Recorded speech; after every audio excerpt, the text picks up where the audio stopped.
Hey guys, JG Physio Coach here with you again, an AthleteFIX, and today I wanted to go through a little tip on how to optimize your glutes firing when it comes to specifically the dip drive, whether that's for a push, press or jerk or whatever it may be. The concept's true for all of them. Maybe you've seen this, maybe you've experienced it yourself, maybe if you're a trainer you've seen it in one of your clients, where when they go for this dip drive, either on the way down or on the way up as well, this happens. I'll show you here. Or on the way up.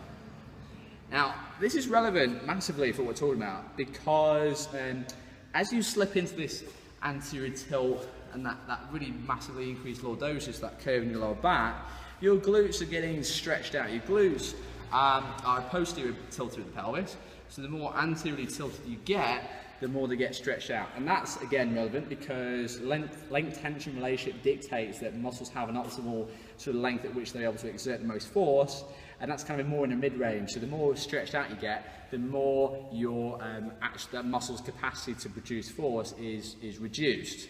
So what ends up happening is if we are here, you can still extend the hip, but it doesn't end up being a complete hip extension, and it ends up being more hamstring dominant, and you're really missing out on a huge amount of force potential because your glutes are your prime hip extensor, the most powerful hip extensor there. Hamstrings should really just be an assistance to that, not the prime mover.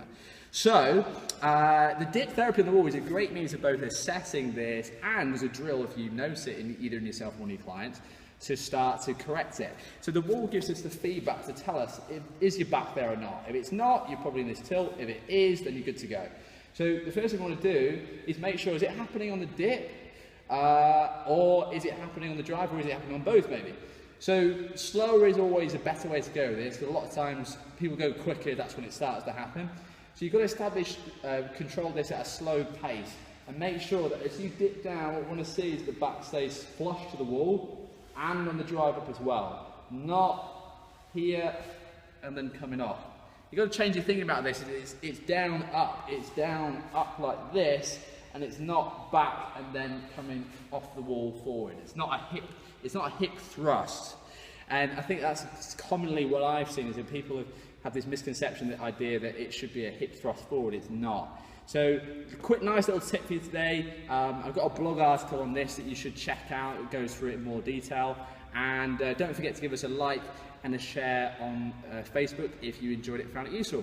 Okay, take care guys, see you next time.